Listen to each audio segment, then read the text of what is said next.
School just started a month ago for most schools all across the Mid-South. But we've already reported on several threats like this in Tennessee and Mississippi. Now, we typically do not report on threats like this out of a concern that we're simply giving the person or people making those threats the attention they're looking for. But of course, given the broad impact of what happened today, meant that we needed to get answers, of course, for you.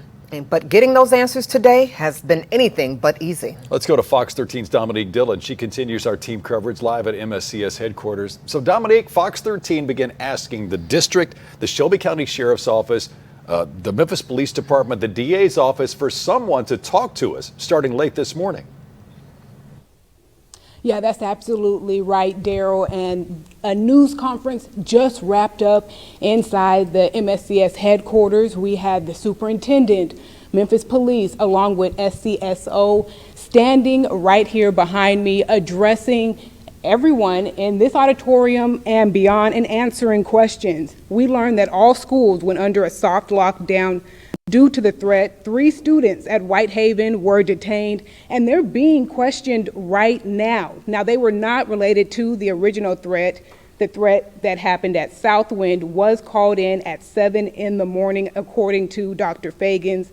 Investigators have not identified that person, but law enforcement is working actively to identify who called that threat in initially. And they also had a message for parents who may be frustrated about the communication. The superintendent says they released info as they received it, and the superintendent says today's threats may affect tomorrow's attendance, but law enforcement and the superintendent, they just want parents and students to know it's safe to return to school tomorrow. I wish that I had the words.